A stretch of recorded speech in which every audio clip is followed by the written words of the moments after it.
Ryan, you ready? Yeah. You ready? Yeah. Hello, interwebs. Welcome to Close Up. I'm your co-host, Joe Wick. And I'm Ryan. John Wick 4 just released in theaters this last week, and we're here to talk about it. Full spoilers ahead. So, Ryan, what's your history with the John Wick franchise? I remember seeing the original John Wick years ago.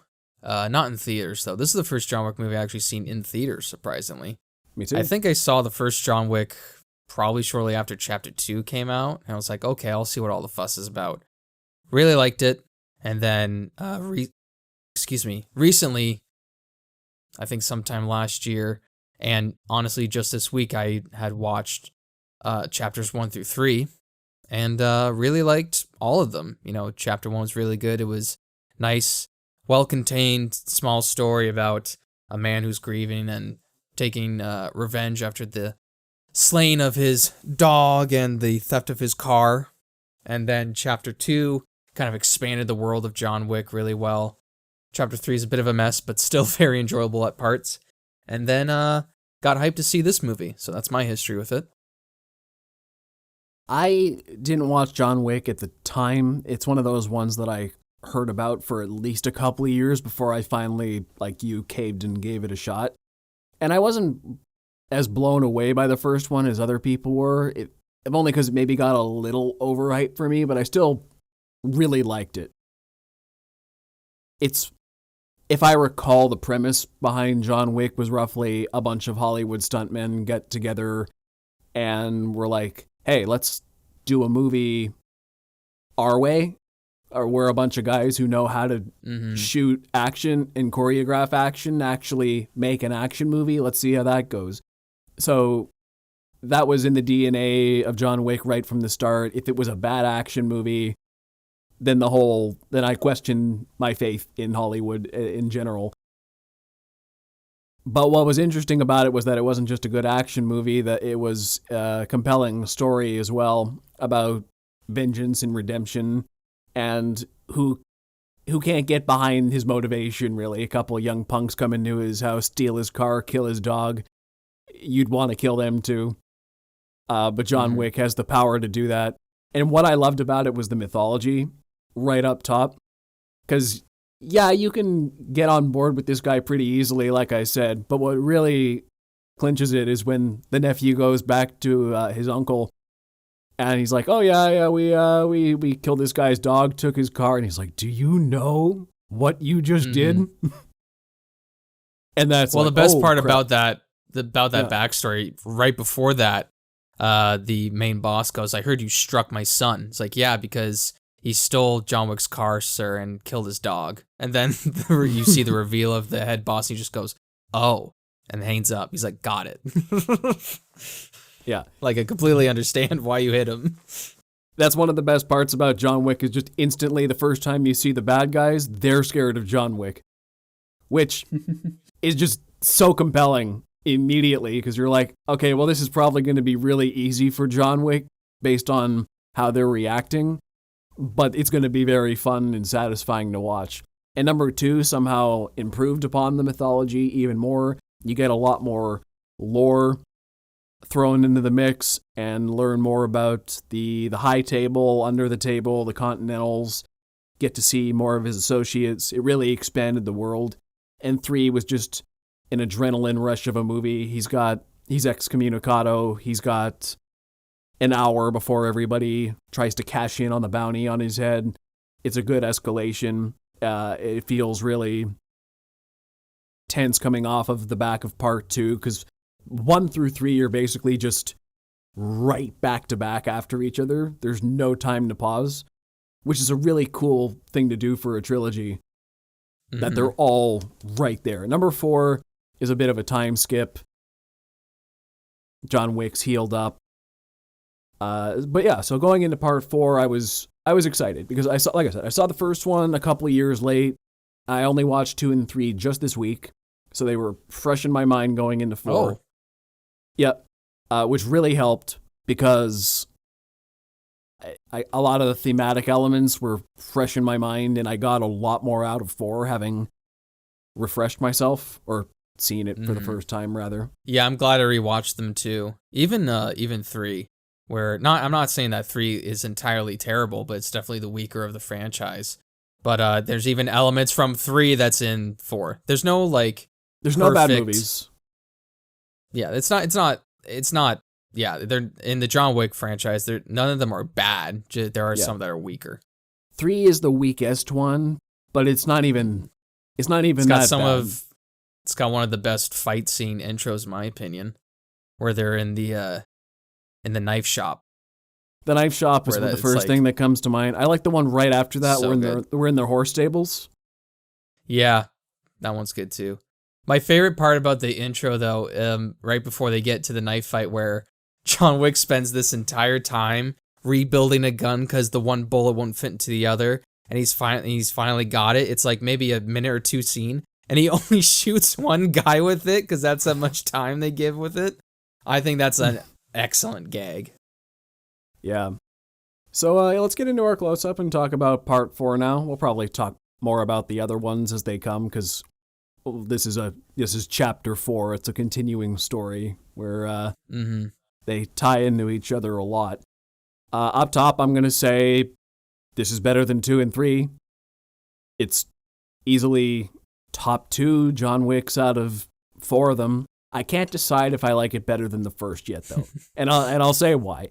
I think the first, like many first movies in a franchise, is a great standalone story. They killed his dog, they stole his car, he wants revenge, and he gets it. It's a great self-contained story. It's got a lot of rewatchability factor, so it's just great that way. It's just really entertaining. John Wick 4 is the culmination of a 4-arc story, and it's grander in scope. It's way more epic. It's technically way more well done. The action scenes are more confident, better put together. The guys who work on these behind the scenes have honed their craft to an exceptional degree by this point. It's a better story. I think it's better acted too. There's a lot more going for part 4, but is it as rewatchable? I think that maybe the big factor in my mind for. So as a John Wick fan, I think I like 4 the best, but it's not the one I'm going to come back to. Well, John Wick, the first one, is such a simple story, and it's very self-contained, where that you could easily throw that on whenever. I mean, and I will say John Wick 4, I personally think John Wick 4 is, I wouldn't say a better movie, but I would put it on top of the first one, because it's hard to compare the two, because they are very different, right? Where John Wick 1 is very self-contained, and it's more grounded, and you're building up this character. Where, as you said, in John Wick 4, it's this epic finale, this great, grand, culmination of all the entire world of this, the high table organization coming together. And yeah, to me, even though it's set in the same franchise, they're 2 very different films. I think the action is really high stakes here. Not that it is in the first one, but it goes crazier with its stunts. The fight scenes go longer than you would think they would go, especially during the one Japan fight scene where they're in the art gallery, where you think, okay, now the fight's done. Nope, there's going to be 5 more goons that come up after this one. So it's hard to compare the two, but I think I had a lot more fun watching the 4th one, I will say. Not that I didn't have fun watching the first movie, because it was cool seeing the world being built in John Wick 1.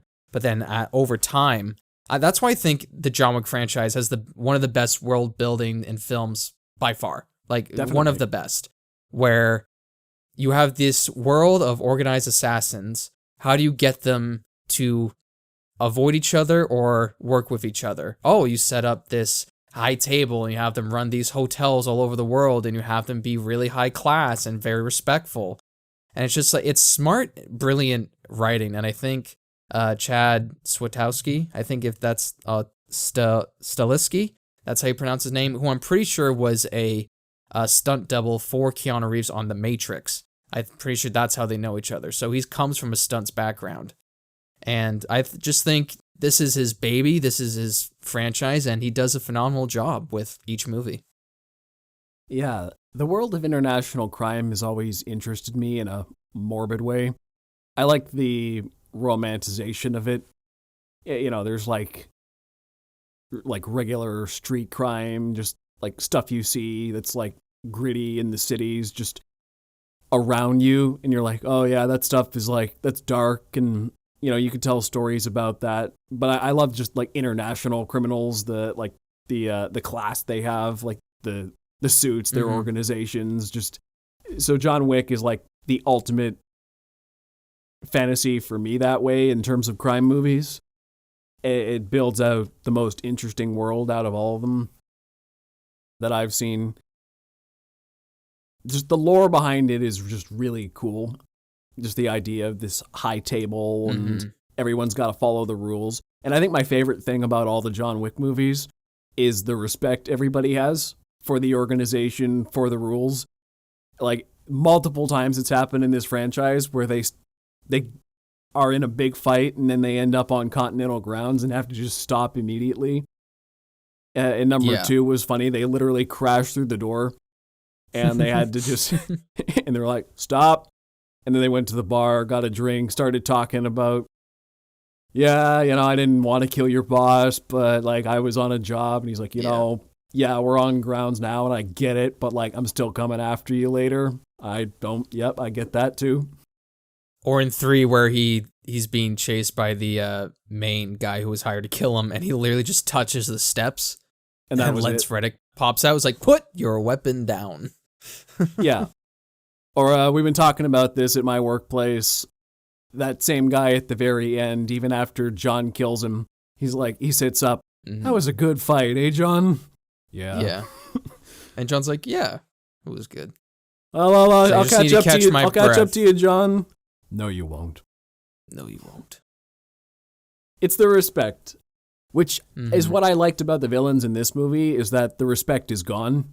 He pushed the high table too far, and they let the Marquis off the leash, like they said, and there's no compromise. He doesn't care about the rules anymore. He doesn't respect John as an assassin or as a person. He's kind of just in it for his own glory above everything else, but he has this air of decorum. And that's why people like Winston, who are like, yeah, you're a backstabber too, but you have respect for the organization. You play within the rules. You're like, you betray John Wick when it suits you, but also you respect him as a person, and you can be on opposite sides but still work together. But that's why you have characters like Kane, who I think part of the reason he's so depressed the whole movie is because he feels disrespected. He's got the Marquis is constantly holding his daughter over his head, and that's one of my favorite scenes in the ending is when the Marquis is like, one last time, we got your daughter, and he's just like, fuck off. That was so funny. It's like, remember your daughter. Fuck off. It was like so quick. Like you haven't told me enough times throughout the movie. Oh man. And he's friends with John. That's the best part. He's like he's friends with John, and they have to kill each other, and they know they have to kill each other, but it's just business, not personal. We're doing full spoilers, right? Oh yeah. I don't believe John's dead. I mean, I don't believe it. I don't believe it for fucking. I was waiting for like right before it fades to black just to see Keanu Reeves' shoulder come into frame or something like that. I was just waiting for that to happen. I don't believe he's dead. But if they don't continue with this franchise and this is where it ends, I'm fine with it. Because Chad I can't pronounce his last name, I'm sorry. He said he's taking a break from the John Wick. Yeah. He said he's taking a break from the John Wick franchise for a little bit, which is fair. Yeah. Because Keanu Reeves is probably on a contract to not shave his face or cut his hair for the past 8 years. And that's why he looks like John Wick in all of his fucking movies. True. Especially in the new Matrix one where people were very upset with. I'm going to tell you why I think John Wick survived at the end. And it's a little detail, but it might be significant. So there's the scene just before he gets to the Sacre-Cœur where they're in the boats and they're talking about what they want on their gravestones. And John says, I want John, loving husband. And this is skipping back to the last couple movies, but the last few movies made a point to show that John thinks of himself as two different people. There's John and John Wick. There's John, loving husband to Helen, and John Wick, international assassin, monster, Baba Yaga. The gravestone at the end read John Wick, loving husband. Which is not what he said. He wanted John specifically. And they put John Wick, which to me says they buried John Wick. John maybe is still out there. I mean, yeah, that's true. But it's Helen Wick beside her. It doesn't matter. It is a small detail. I just think I don't believe he's dead. I think that's significant. I don't. They've made multiple points in this franchise about John and John Wick being separate, and they put John Wick on the gravestone when he specifically said just John. So I think that's a thing. Also, when he got shot, he wasn't like bleeding out that bad. It looked like he didn't take injuries as bad. Well, that's what I was about to say. Like he does get shot like 3 times, but not really anywhere near vital organs. Like one's near the collarbone, one's on his arm, one's like below, like above his waist. But I feel like that could have just hit tissue, like not even tissue, but like, I don't believe he's dead. Not for a second. Yeah, that's my main evidence. And there's also, the fact that he says to Kane last, like, well, you owe me one, which you could say is a cute thing a dying guy would say. But also it could be like, I'm not dying and I will call on you eventually. I'm surprised Kane didn't die because, well, the other guy's daughter said, if you don't, you better kill him or I will. So I'm surprised. I don't know if they're waiting for like a sequel or maybe a TV show to set that up. Did you stay after the credits?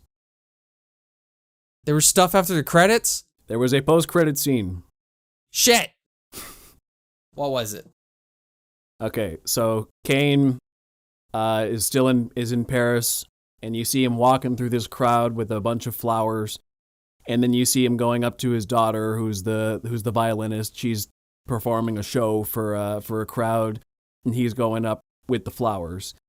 And then Akira, who is the daughter of that guy from the Osaka Continental, you see her going through the crowd towards Kane, and she pulls a knife out of her sleeve, goes up towards him as he's making his way to his daughter, and cut to black.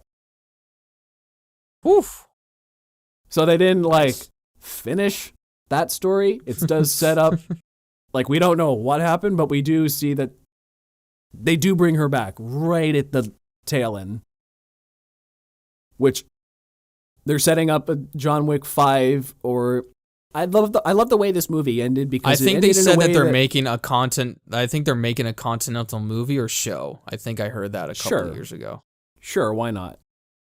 I just love the way this movie ended, because if they didn't make a John Wick 5, this could easily be the end of it. It's open-ended enough that you're like, okay, maybe John Wick died, maybe he didn't die, I don't know. But his story is a natural conclusion here, and I'm satisfied with it. If they never did more, that's fine. But if they do more, it's open-ended enough that I'm not like, okay, you're just cashing in, because did leave enough open ends that there could be more. What I would like to see happen, potentially, is number 5 has nothing to do with John Wick at all. You keep going like he did die, and then maybe in the last scene, somebody finds John Wick, or he just makes a cameo in it. That'd be smart. Was it a mid-credit scene or a post-credit, like all the way at the end? All the way. Okay, I'm not staying for that. Yeah, I guess look it up. Like, I see what Marvel's done to you, and now you want to stay in the end credits, but yeah, I guess it's not that. More and more movies are doing that. I stay for Marvel, but the one time I did stay and I got like a FU to me, it was the Batman one, where it's just like the Riddler's website at the end credits, and I was like, "Fuck you! Yeah. You made me stay all the way at the end there." My favorite screw you post-credit scene is the Captain America one from Homecoming. A lesson on Yeah. patience. Sometimes you wait for a thing, and that thing isn't worthwhile. Steve Rogers. That one was so good. Of course, there's also the classic, arguably the first post-credit scene ever, was Ferris Bueller's Day Off, where if you wait till the very end of the movie, he comes out in his bathrobe. That one's funny. You're still here? The movie's over. Go home. Yeah, and that one makes sense too, because as the credits are rolling, you see a whole entire scene as it's rolling too. So you're enticed to stay, not even for the end credit scene, but just to watch that scene of the teacher getting on the bus, or the vice principal. Rooney, yeah. Rooney. I almost said Feeney, but that's Boy Meets World. Yeah. Oh, yeah.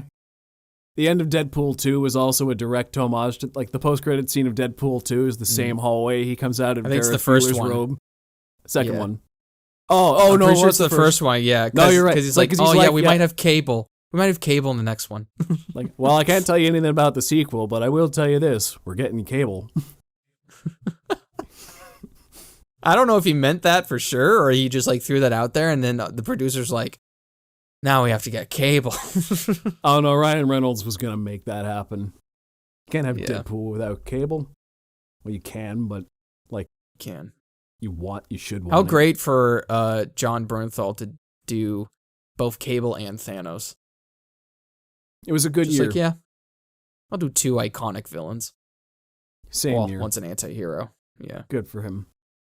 Back to John Wick 4. So I was pretty blown away from this movie from the opening shot, where maybe it was just because I was in the theater. This is the first John Wick movie I've seen in theaters, but just the sound effects as he's punching the bag were booming in my theater. It made people jump in my theater. Yeah, you could feel the sound, like every punch, and I was thinking, okay, I'm in for a good ride here.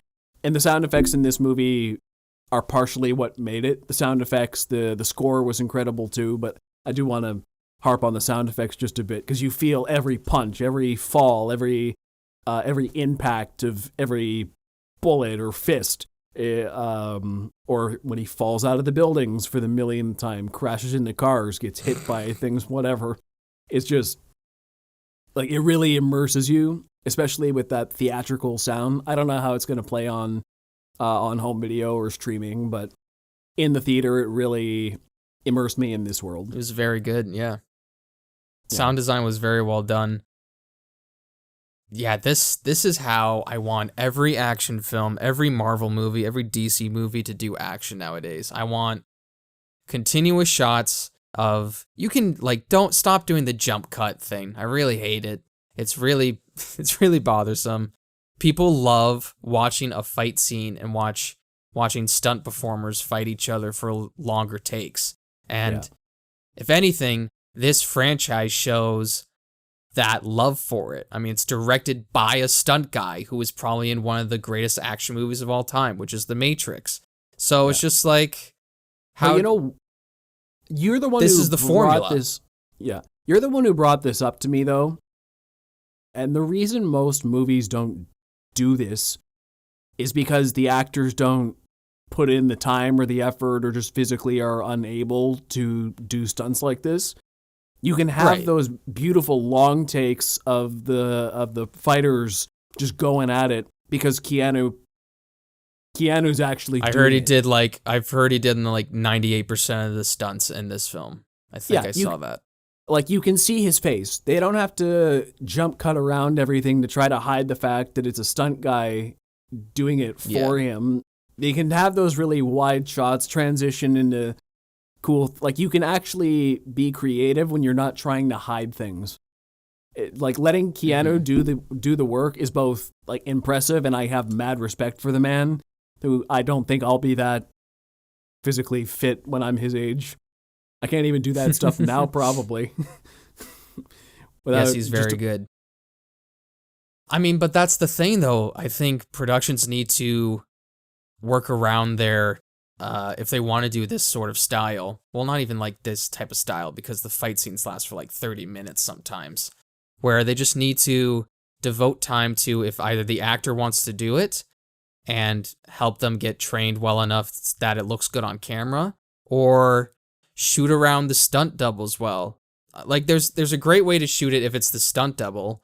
Just put the really dangerous stuff on the stunt double and then shoot them from the back, or you can even shoot them from the front and even like, God forbid, do a face replacement, which I've seen people do, and like as the motion's going, you can't really tell, and you're not really looking for it.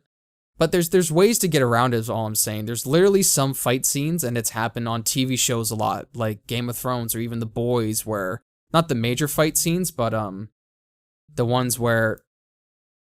My mom's calling me. Hi, Mom. Hi, streaming. Can I call you tomorrow? Say hi. Everyone say hi to my mom. Hi, Ryan's mom. Okay, bye, Mom. That's a clip. Anyway, it was bound to happen. What was I talking about? You were stunt doubles, cutting around them. But yeah, there's ways to do fight scenes where you don't have to be so jump cutty, and I think people are starting to get really tired of it, where, and it's not on the fault of the editors, like they're told to edit that way. So, you know, the only person you can really blame is the production or the people running like from upstairs itself. Like, and I guess some people say, well, the action's not that important, the story is, but the action will help elevate the story. I mean, look at the fucking John Wick franchise, right? If it wasn't for these action scenes, it'd just be probably a like subpar-ish movie. But there's so much time and effort, money, and dedication put into each one of these fight scenes that elevates this movie to being fantastic. Slight counter to that, instead of plot over action, I think the ideal is action which tells the plot. I think Yes. that's what a lot of these movies tend to forget, is that action scenes aren't just, oh, let's blow something up just to wake the audience up and have people kill each other just for spectacle. Like, action can be that, and it often is that, but the best action scenes are the ones that move the story. Like, think of the whole back hour of this movie. It's not just action for action's sake. It's, the stakes are huge. John has to get to Sacré-Cœur, or he won't get his redemption. He won't get out of the life. He has to make it to this duel by sunrise. And every assassin in Paris is going to try their damnedest to kill him before he can get there. So every minute he wastes trying to kill these guys is one that he might lose the rest of his life to this organization. So the stakes are huge, and every combat really matters. You feel the desperation behind every encounter, and all of it is cranked up to 10. They happen to be really great choreographed scenes, and you get all the carnage you're looking for, but the emotional investment's there as well.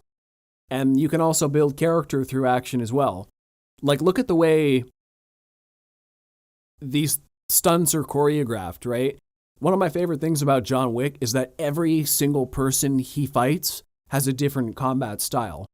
I look at John Wick fight, and the way he takes down bad guys, I could, having watched 4 of these things, I can look at it and be like, okay, this is how John Wick is going to take down this bad guy. He's probably going to, hold up their leg and slam them to the ground, or he'll do that,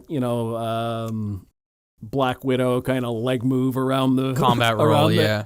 Combat roll. He likes to flip tackle them down people. To the ground. Or he'll tackle people, or he'll do like the judo, or do like 2 body shots, finish off with a headshot. Like, body shots to stun, and then he finishes them off. Like, I know how John Wick fights.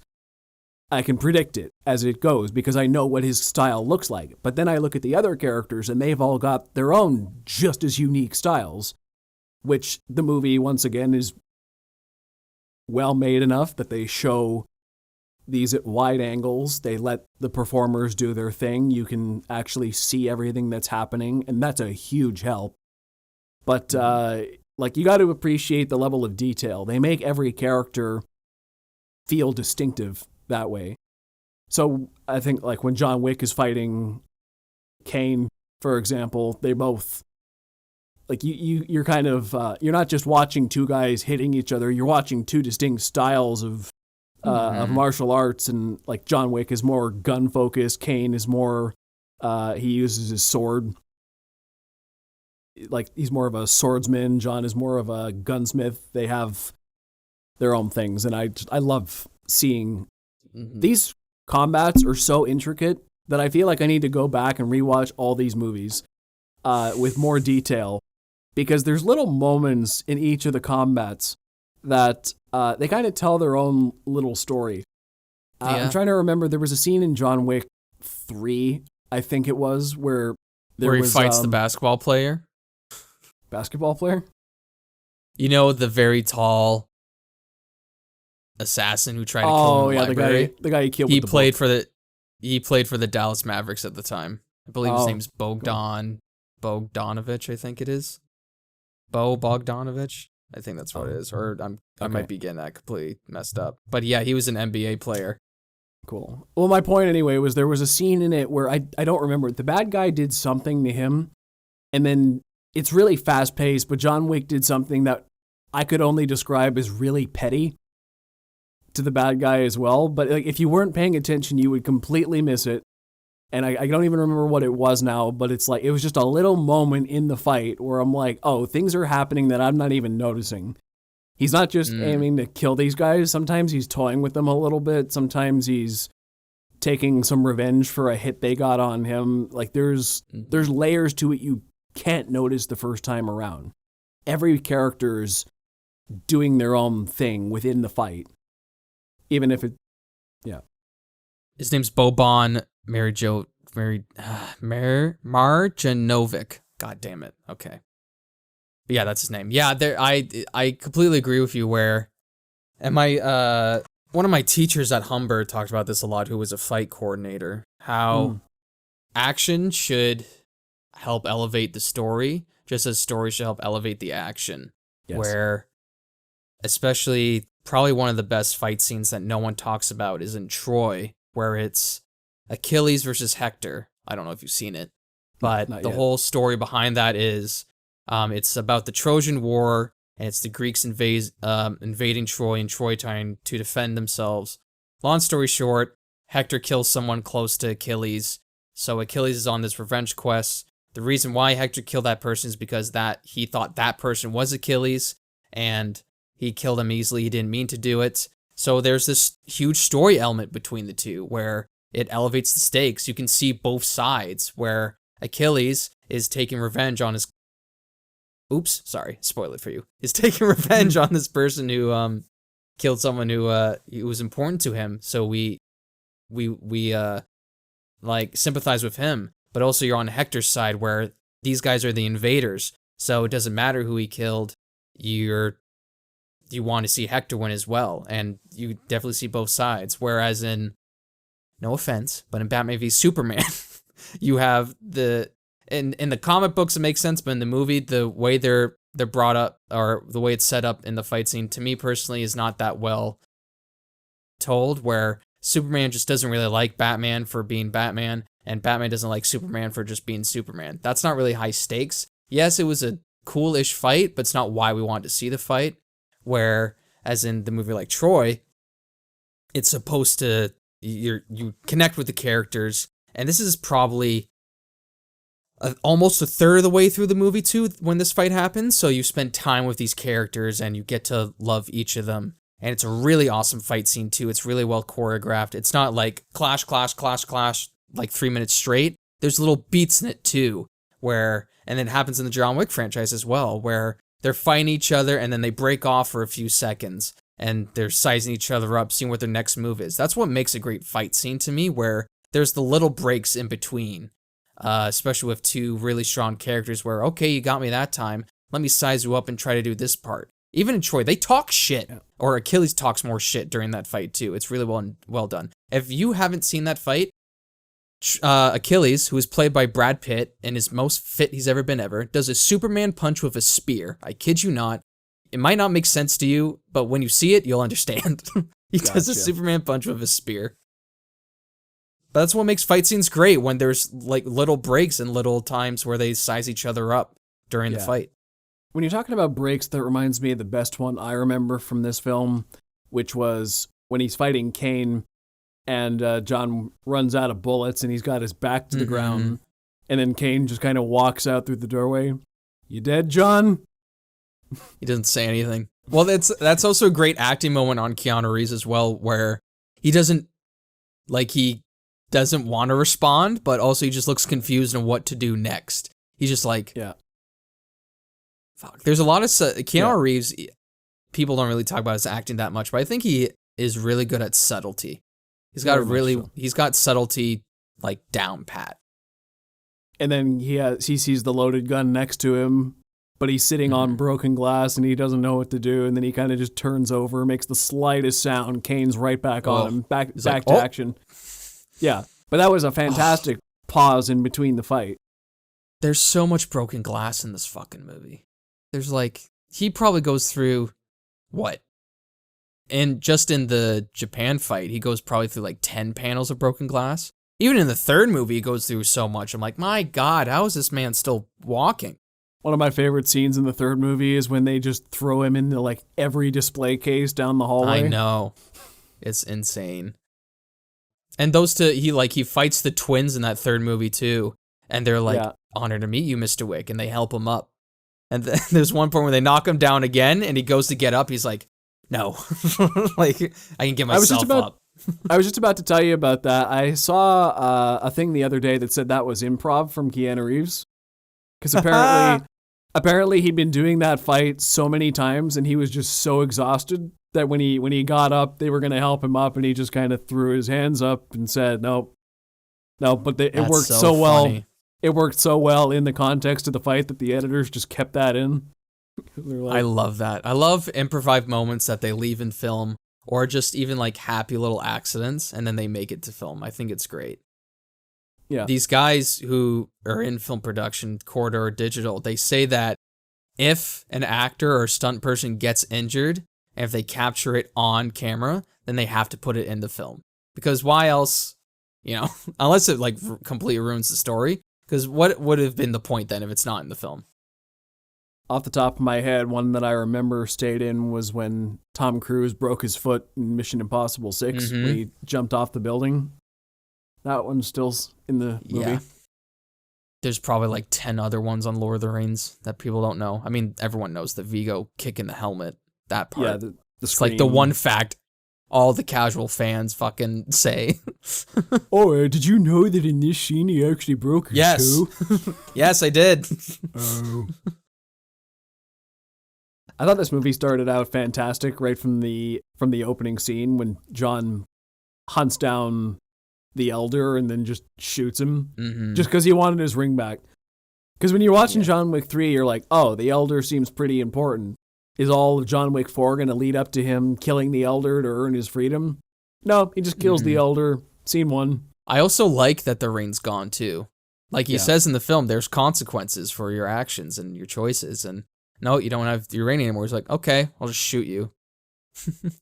And I love how the Elder's so unimportant. It's not even the same guy. Yeah, that's what I thought. I was like, is it even the same dude? That's the filmmakers giving a middle finger to the audience. Like, no, your theories about the Elder were completely wrong. He's not important at all. We don't even need the same guy. The Elder's just... It doesn't matter. And the movie's like, yeah, the Elder can be replaced, but it's the principle of it. John Wick killed the guy above the table, and he needs to be made an example of. I also love we never actually see the table. I love we never see the table. Yeah. Like all 12 of the high people at the high table, I think that's great.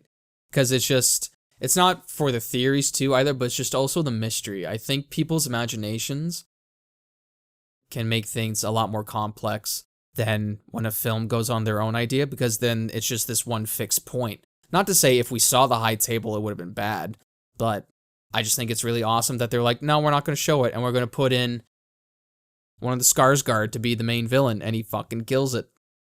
I think he's the best villain. Well, he's like the actual villain, whereas the adjudicator in part 3 was just kind of doing her job and just being an over-glorified like corporate Karen. She was just doing her job. Like John Wick broke the rules, and she's like, yeah, I'm here now. But here, the Marquis feels like a villain. Well, he kills Sharon in his first scene. Yeah. What? That was shocking. No, that hurt. Damn.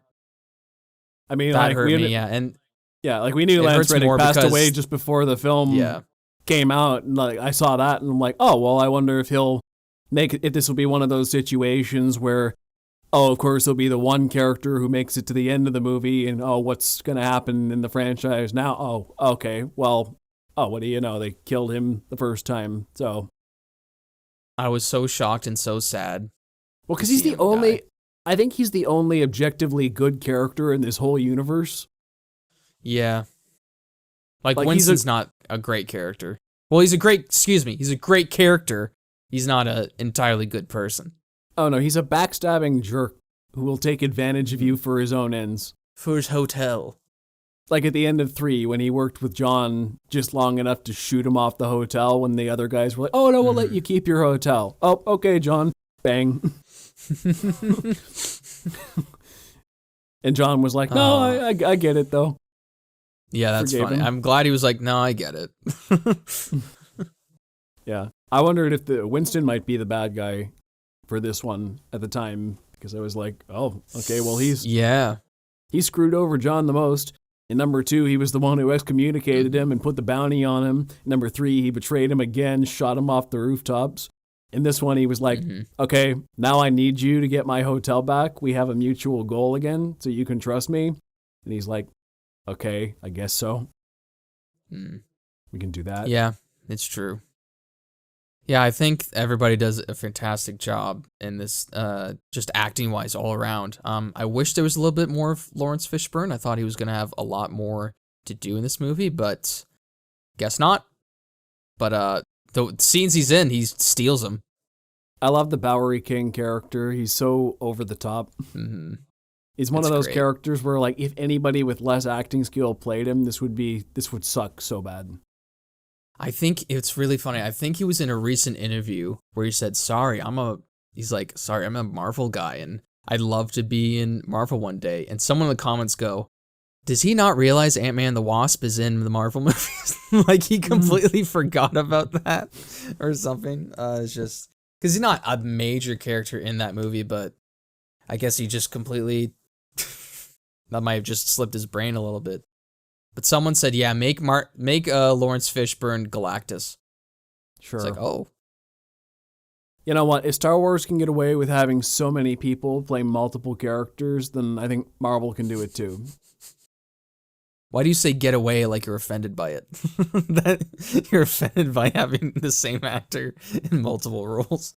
I'm not offended. I don't care. It's just a weird practice. A franchise has gone on for so long that people are playing multiple characters. They have to use the same actor.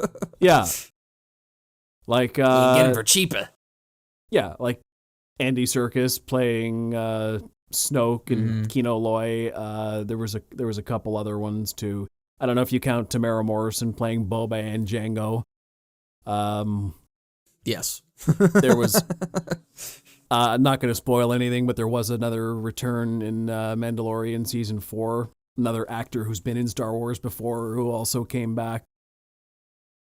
And you're like, oh, okay. So in the newer episode, episode 4. I'm not spoiling anything, but it's I like, just okay, watched yeah. it. So that's the Jedi. I'm trying to remember. He was in. For what? Who was he? Spoiler. I'll tell you later. Fine. He was one of the CGI characters. He was a motion capture guy before. That doesn't matter. That doesn't count. I mean, it counts, but yeah, I know what you're saying. So where were we here? So I think, the Marquis was a really great villain up top because he killed Chiron, blew up the Continental, the New York. So that sets him up as a great threat immediately. You're like, oh, this guy means business. And shouldn't mess with him. The Skarsgårds are secretly one of the most talented family actors in Hollywood. And nobody talks about it. So I think that's great for them. That nobody talks about it. And that some of them can do, or all of them can do really high budgeted things. And then all of them can do indie movies as well. I think that's a secret that they love. And I think it's a secret that they will keep. Like even Alexander Skarsgård, he's done Tarzan, and more recently he did The Northman, which I need to watch still. It's on my list. But he also, I think he He just did a horror movie called Infinite Pool, something like that.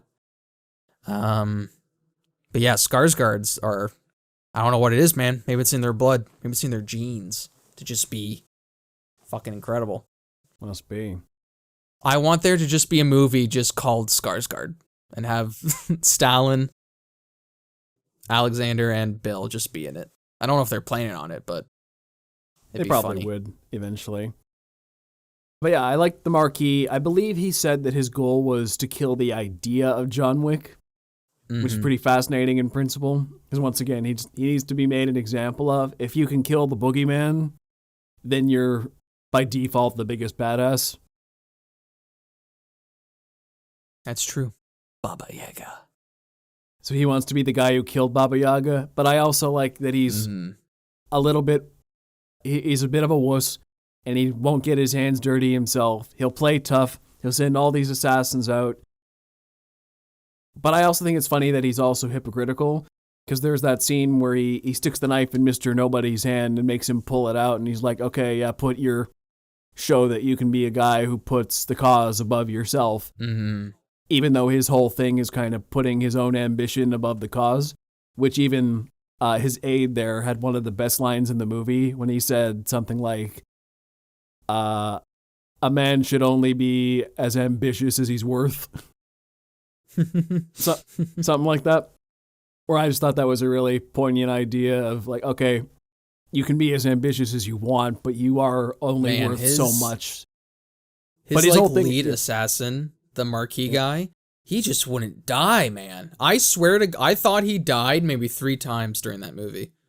Yeah, he was a pretty good henchman. I'll get back to that. I just wanted to finish my point, but yeah, so he puts himself above the cause so much that the point is to make an example of John Wick by, once again, killing the idea of John Wick. That's what the cause wants. But he's willing to send untold guys to their deaths just so that he can be the guy who killed John Wick. He doesn't care if he has to pay how many millions for it. But even right at the end, he won't even let Kane get the satisfaction. He's like, okay, no, you're my second, so I call carte blanche. I'm taking the bullet. I'm taking the last shot.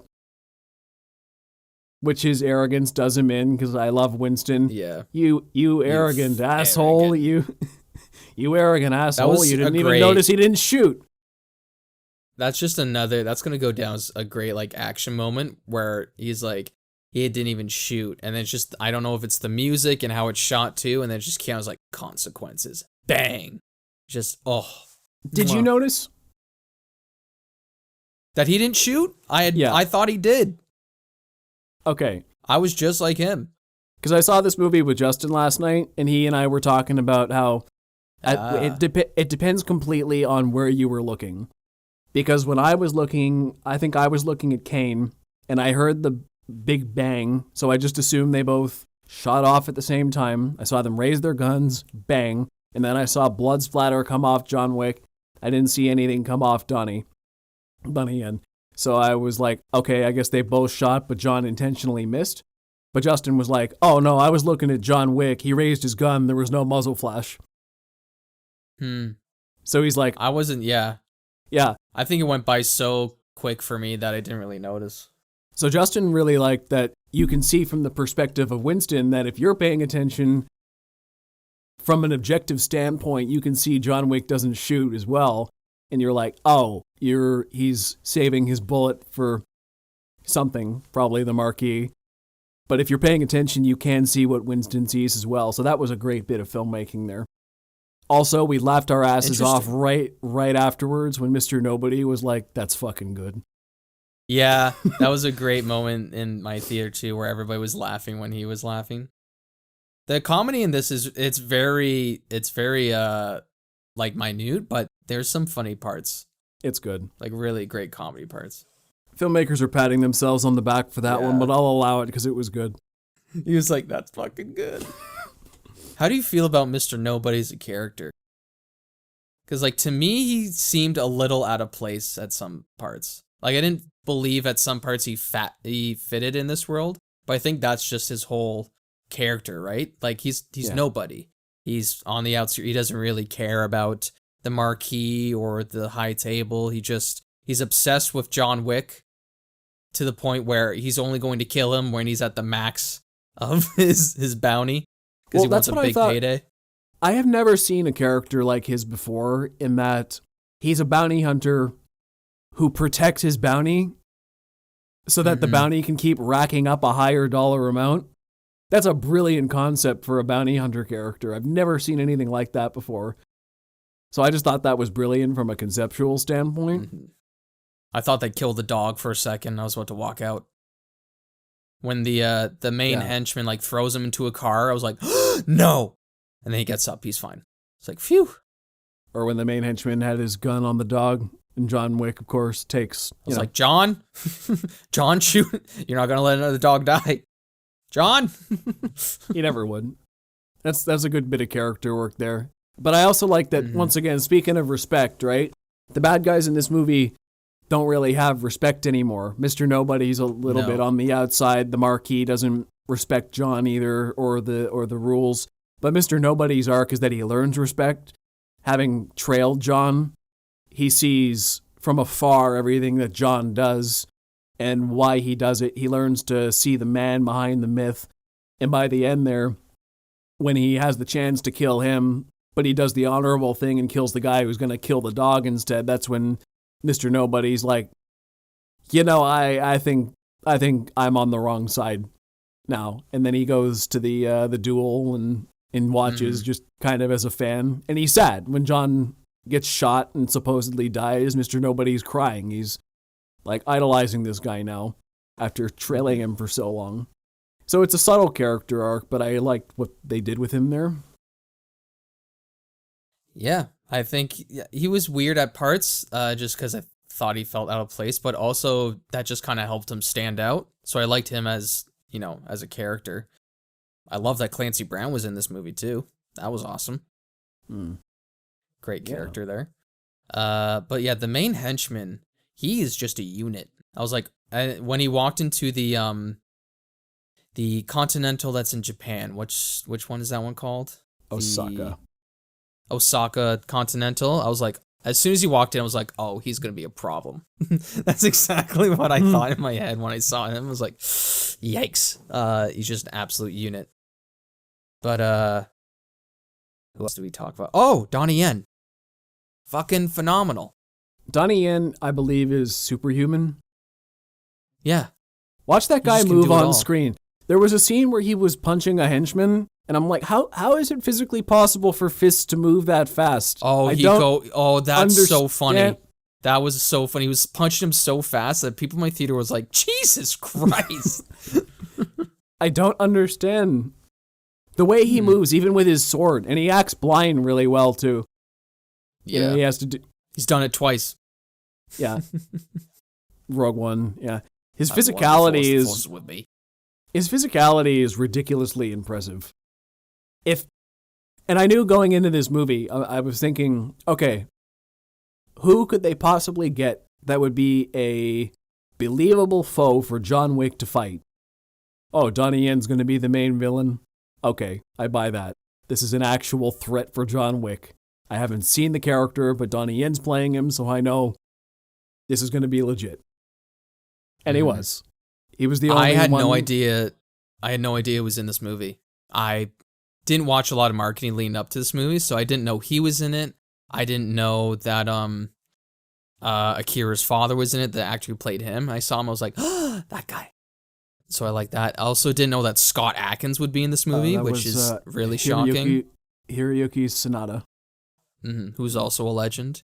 But Scott Adkins is one of those American stunt performer like legends, and I was like, I thought he was in this movie, but who was he? He was the guy in the fat suit. And I was like, oh, really? Wow, they actually gave him like a character, which is really cool, because most of the movies he's in, he just plays like a henchman, or in his own movies he plays he plays the main guy, but they're kind of like lower budget indie movies. But it was awesome he actually got to play like a character. And I think he did phenomenal. Barely recognized him. The guy in the fat suit was like massive threat for John as well. Yeah. You couldn't get... It's like fighting... This is what I remember. It's like the first level of the Spider-Man game when you're trying to fight Kingpin. and you're just like, he's just throwing you around. You have to like, you can't hit a guy that big. He doesn't budge. Oh my god, it was so funny because when they were doing the poker thing, well, first of all, Chang gets a royal flush, which is not, you can't just get that. And I could tell there were some poker fans in my audience that just laughed that off. And then fucking the guy gets 5 of a kind, and that got even a bigger laugh. Like, those are the two hands that are just, you maybe see it once in your lifetime. Like, it's not possible to get those. But I think for a movie like this, it's funny. I think it's really funny. Justin pointed out to me an even funnier joke that I missed the first time is that even Kane, the blind guy, could tell that he was cheating when he got 5 of a kind. He's like, let me guess, 5 of a kind. Well, I couldn't tell if he changed his cards at all. Chang, I was like, yeah, I'll play. I was like, is someone gonna read the cards for him? Yeah. I was like, come on, man, help him out. That was a really intense scene, though, with like 4 villains all around the table. Mm-hmm. Every one of them wants to get John. And he's just like, how can I get out of this? This was movie's fantastic. so good. But yeah, Donnie Yen, and I love how that sword fight between Donnie Yen and who you said his name, Hikua Sanada, Hiroyuki Sanada. Yeah, that fight scene. It's such an homage to older, like, Eastern samurai fights, where again it's the pauses in the middle of the fights too, and I love that, where it's not just swords clashing a lot. And those two are such legends over in Japan and the Eastern films, and I love how they get a spotlight here in this film. It's really well done. Donnie Yen has so many like behind the scenes stories where I'm pretty sure on Ip Man, where he made a bet with the other stunt performers that if they could land a hit on him, he would pay for their like wages for the day. Like, if they could land an actual hit on them, because in those movies they can get away with that type of stuff. Nobody did. Like, nobody could land a hit on him. But I think he also paid for a lot of injuries and stuff. And he was on another film. I can't remember the film, but if anybody knows what it is, it's the film. It's a scene where he's in the alley and he's doing a fight scene with somebody else, and I think they have fake knives, or they're using knives, and Donnie Yen went so fast that the camera couldn't pick it up at parts. That's just how insane Donnie Yen is. And I completely forgot he was going to be in this movie, and I love that he was in this movie. And his character Chang and John Wick have this great... Kane, excuse me. Yeah. Have this great brotherly bond in the movie where they're old friends, and they don't want to, but they have to kill each other for different reasons. And again, it's story elements elevating the action, and the action elevating the story. And fuck, man, this is one of those like surprising movies of the year that was like, I didn't think I was going to love it this much, but I did. I also liked how their story had a bit of back and forth to it. Like, John didn't want to kill him at first, but then he found out that Kane killed his friend, and he was like, yeah, really? Now I'm actually pissed at you? and then he kind of came back around again by the end. They were friends again. Yeah. But I also love, once again, the respect. Like when John had his toughest enemy yet, stairs, Kane helped him back up. Oh my fucking god. I was like, are they going to do it? Are they going to do it? Do I think they're going to do the gag on John or just a henchman? And then he reaches the top and then he gets knocked down. I was like, oh my god, they actually did it. I was so happy, but like, I was like, holy fuck, I can't believe it. It was comically long. He kept going. Like, and then he gets the landing. So fucking funny. I have actually walked up those stairs. It sucks. They are as annoying as they look in the movie. I've been to Paris, but I don't think we walked up those steps. I had been to basically I basically went to every location they showed in Paris in this movie. Mm-hmm. And I was like, I've never had that in a movie before where like I recognize so many things in it. I was like, when Donnie Yen was sitting in the garden. I gotta like, know oh, how they that's filmed the Versailles. Arc de Triomphe fight. I was like, how the fuck Yeah. did they do that? That So was well very done. impressive. That was very impressive. Do you think they were actually at the Arc de Triomphe for that? Because I was thinking about this too, and I'm like, okay, well, so for the aerial doubt shots, it. sure. I bet you they had like the aerial shots of the Arc de Triomphe, Yeah. but all the rest is basically just like a cobblestone circle that you just see the base of it. I bet in the they're on a lot background? for most of it, because that's a lot of money to close down that road to film there. But I Yeah. could see, I mean, I think the budget on this movie is 100 million. I saw somewhere. Yeah, budget's 100 million. Did they just shut down all around Paris or what? Because they filmed it, the Paris I Opera feel like House that'd be on the news well. though. I noticed that. I think I recognized the Paris Opera House as well. Maybe they were doing some Right. trickery there. But like even when the Marquis was just walking up that staircase to go see the play, I'm like, been on those stairs as well. I know where he's at. And then he walks in the auditorium. Like, there we go. Yeah, that's the place. Or when he's in Versailles in the Hall of Mirrors, I'm like, okay, yeah, like that actually looks like it. I don't know if it is the Hall of Mirrors. Because I'm like, One thing I found funny where it's a bit of a jump cut where the Marquis is, he asks one of his henchmen to find Kane. And then we Yeah. cut to Paris and then he's already there. Like the Marquis is already in Paris where I don't know, just my brain's like, okay, find him and then bring him to me. But he doesn't say bring him to me. He's like, I found him. Let's go to Paris. He's like, oh, okay. I get to go home. yeah. That's good. I was just like, oh, he's just in Paris now. Okay. Yeah, so I don't know how they did all those landmarks. But I like the globe-trotting adventure in it. We go from New York to Japan to Paris, all different corners of the world. Berlin for a little bit. Oh I yeah, think. Berlin as well. Yeah, so you get to see a lot of the globe there. A lot of So Russians in Berlin, huh? apparently. Interesting. Let's see. What else? Oh, we gotta talk What about the else? best fight scene. The fucking maze trap. The top-down view. With the... My jaw was on the floor for that. So good. So good. I think that texted was- Joe this, but I said, hey, you like that scene? Well, guess what? We're doing it again, motherfucker. And they do it again. I was like, wow. They pan down to in the room, and then he's just, Mm-hmm. it's eye level, same as usual, and then they go back up for more. It went so long, but I loved it. I especially loved it looked very practical too. The fire, the sparks shooting out of the gun. And I really wonder how they did that scene, whether it was hidden cuts or if they actually went to a lot and raised the camera really high, because they've done that on other productions too. Like I think it was El Camino, where when Jesse, spoiler alert, when Jesse is tearing through the apartment to look for something, there's that like that.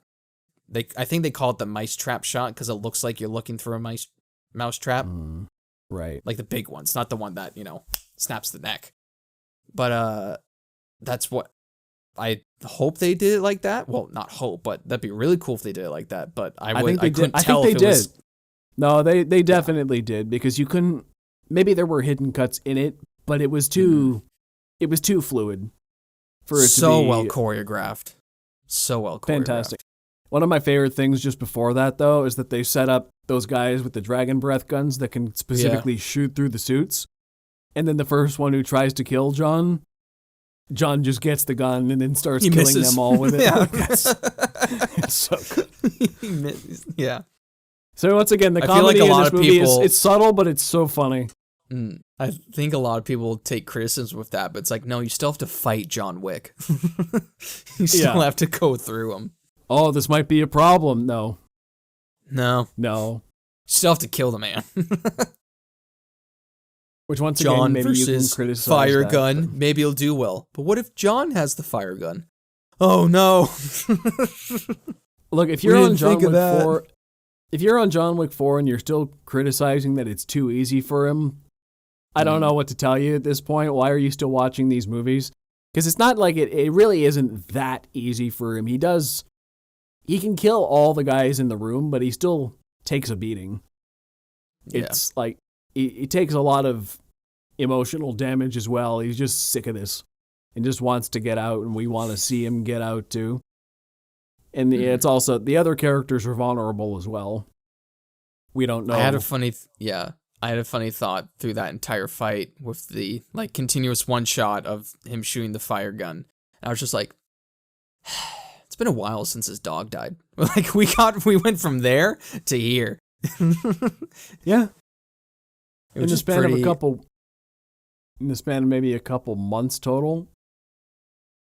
Who knows? Who knows how long that time jump is from well, probably like a few days. Actually, no, he was pretty beat up at the end of Parabellum. He had bullet wounds and stuff, yeah. Yeah, he had like a bloody eye.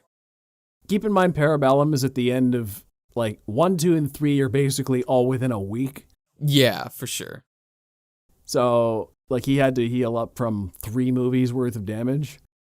I was so upset when his house got blown up. It was a really nice house. Yeah, that was painful. Let's see. He can't get his money. Anyway. Speaking of the stunts, what did you think of all the fall damage? That to me was the most unrealistic part about the whole thing, was how he he kept falling from all these massive it was awesome. But after like the third one, I'm like, yeesh, man. He hits a car, or like even like the one henchman dude, I'm pretty sure he falls onto a car and then he gets up like a few scenes later. I was like, Jesus Christ, there's no fall damage in this universe. No. Or when unless he fell the off the suits waterfall. are like super durable. When he fell off the waterfall at that club. Oh yeah, that was ridiculous. That one actually seemed to hurt him. That was for crazy. A little bit. I remember a clip before John Wick 4 was released was showing the one goon falling down the elevator in Osaka Continental.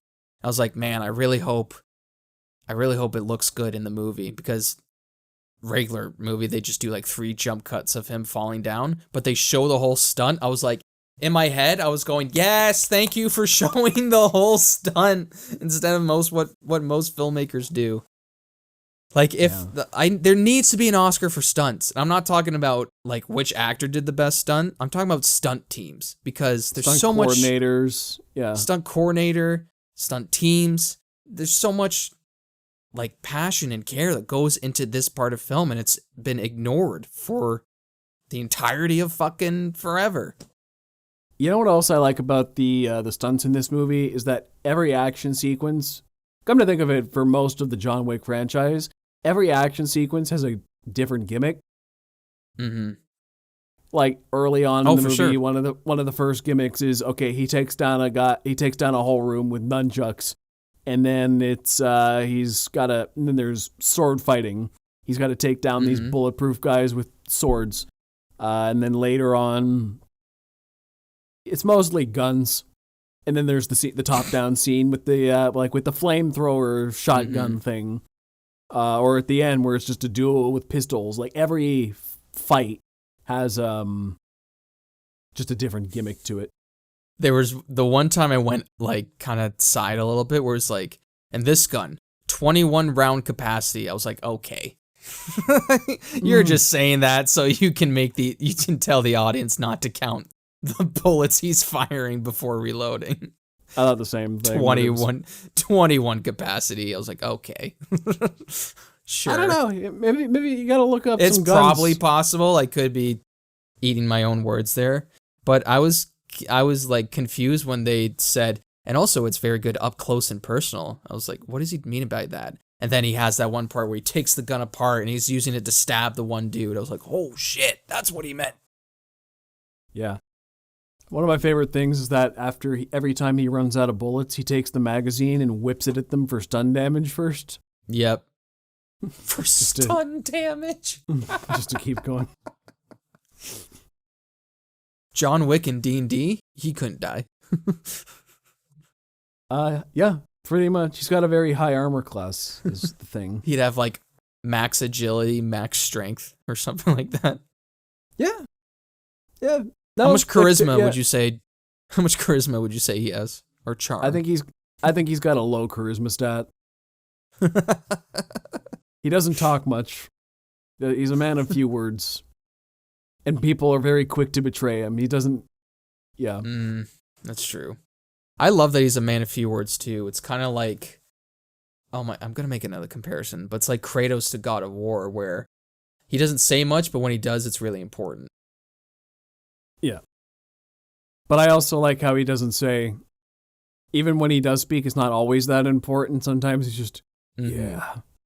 Yeah. It's just baseline acknowledgments. But it's his acting it's Keanu Reeves' acting that communicates. Like you said, he's very good at the art of subtlety. Mm-hmm. Whereas once again, I love when he's contrasted with someone like Lawrence Fishburne, who's the opposite of subtle in this movie, which just makes it more fun. Man, it's so funny seeing them be together again because, like, oh my God, it's Neo and Morpheus again. And it's they're totally different characters than from Neo and Morpheus, so it's just really fun to see those two again. Which it didn't click to me until like a year or two ago, watching the third movie. I was like, oh my God, I didn't think of the Matrix connection because I didn't watch the Matrix up to that point, so I didn't even think about it. And then I was like, oh my God, I didn't even think about the meta joke in this. I'm stupid. I hope to see Keanu Reeves in, not like, I'm not saying I want to see another John Wick movie, but I hope to see him in another movie where he can finally cut his hair. Finally. Yeah. Because I'm pretty sure that's what people were mad about in Matrix, where it's like, he looks too much like fucking John Wick. He didn't look like Neo, no. No. I also heard it wasn't that great of a movie, but I haven't seen it, so. I feel like it's divisive. I liked it more than most people, but I'm also not that huge on The Matrix. I literally had only seen the third Matrix maybe the night before I watched 4.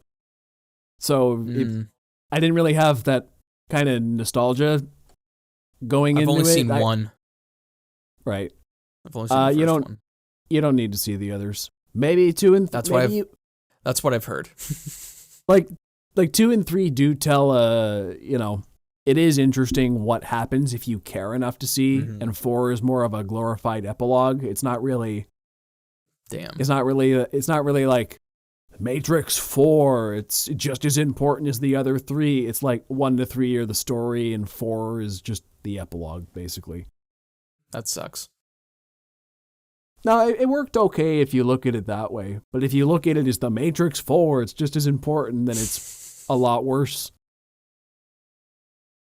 Well. So we were talking about that one henchman there. What I liked about him and the other high table soldiers is that they're a cut above all the other henchmen, is something I noticed. Whenever he just fights regular assassins, he kills them pretty easily. But whenever he's against someone from the high table, it's a noticeable challenge, which I just think is pretty cool. Mm-hmm. He's a pretty cool character in terms of you're trying to figure out his, for lack of a better word, power level. Because yes, he's a complete threat, but if he goes against, the higher people up at Osaka or John Wick or Kane, then they're almost even at some parts. So I'm starting to think this movie is about the futility of trying to alter your destiny. That seems to be one of the big themes. A lot of the bad guys keep telling him, like, no matter what you do, it doesn't matter, You kill the Elder, somebody will just replace him. You try to get out, it doesn't matter. There'll be more guys to come after you. You try to get out for you, well, that also doesn't matter because you're a monster. You're the Baba Yaga at heart. This is who you'll always be. Retirement, you were never gonna stay retired because this is just, people have been telling him that for the entire franchise. So I think that's what John Wick is about. It's about the futility of, like, do you have to be the person you always were? Is there actually a way to move forward and out? Is that even possible, or is death the only escape? Really? As much as you try to fight against it. Mm-hmm. Which, I think that's the big question. I don't know. Yeah. Because I don't think John Wick is dead, so... Well, I think either way that answers the question. You can get out. That's true.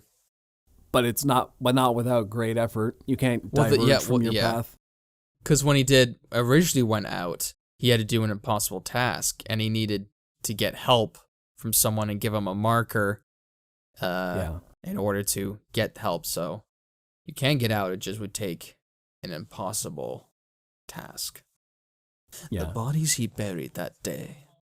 But that's also the thing, right? They said he could get out, but everyone also always kept telling him, well, you're probably not going to stay out, though, because this is just who you are. Mm-hmm. He tries to deny that. But is it who he really is? Can John Wick be just John, loving husband? Or is the specter of John Wick always there? Is an assassin just all he is? I also like they never named John's new dog. They're just like, this is boy. I think he just called it dog. Yeah. Yeah, I called it dog. And even I think when it goes over to Winston at the end, that they never say a name. So it's like, this is dog. Yeah. I like that the Bowery King got it, though, because you see him walking in the first scene. Oh, yeah. That's true. I guess he bonded with that dog. His first dog was so cute. Daisy. Yeah. Adorable little pup. So another thing I liked about this movie compared to the other ones is that just all the layers to it. The other ones are a lot more straightforward. You see the bad guys chasing John Wick through this or that situation, or he's chasing them. But this one was John's trying to do this thing, but every character in the film has their own motivations that they're playing off of. Sometimes the villains are even competing against each other for the same thing. So there was a lot of layers to it, which just made it more interesting to watch. It kept me more engaged than the other ones. Seeing this kind of international crime ring play chess with each other, and John's the king they're trying to take down. Yeah. Yeah. Very, very good. Very great movie. Fantastic. I would go far as to say it's the Top Gun Maverick of 2023, where it's a surprising action film that comes out of nowhere, and, well, not out of nowhere, but very, very good. It's one of the best action movies I've ever seen. I think I can say that. Yeah. I was looking up the next few months of movies, and I was like, fuck, April's going to be busy for us, and June's going to be busy for us too. Or like around May, late May, early June. Yeah, what's happening around then? I know Guardians 3 is around then, but Guardians 3, Indiana Jones, Spider-Verse. Okay. Oh no. Yeah, that's gonna be busy. And the next couple weeks here, it's Dungeons and Dragons, the Mario movie, Air, if we ever get around to it. Probably won't talk about it, but I don't know. That's a what's movie Air? I'd like to see. It's the Nike movie. Oh, that one. Oh, yeah. Yeah, that looked interesting. It's a stacked cast. For sure. All right, well, anyway, I guess that's our thoughts on John Wick 4. Oh, yeah, I also want to say the cinematography, I think, is the best in the franchise so far. So good. Just, they really did the best they could with on a technical level here. It's just a very well-made movie, very interesting action epic. It's, this one tickles the brain more, makes you think a little bit more than the other ones, keeps you just as invested in the action. It looks great. The acting's better across the board too. It's just a really well-made movie. And you don't even feel the length either. It's well-paced. At 2 hours, 45 minutes, I didn't feel it. It definitely felt the most cinematic to me. Cinematic. Of all of them. It's also very quotable too. Like, how many quotes have we said? We saw it yesterday, and I don't usually remember that many quotes from movies, but there's a lot of good quotes about philosophy, finding your place in the world, just badass things or funny things. Like, it's kind of everything you could want out of a movie. Or the more inspirational quotes like, yeah. So that's our official review of John Wick 4. Out of 1 to 10, we give it a yeah. Yeah. A double yeah. Yeah. Oh, man.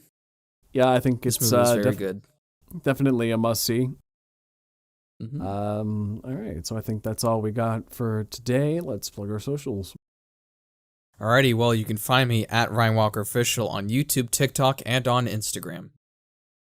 You can find me on Instagram, TikTok, and Facebook at ThoughtPlay Media. Also, check out the Close Up with Ryan and Joe Facebook page for latest updates on the show. If you listen to us in audio, check out our YouTube channel.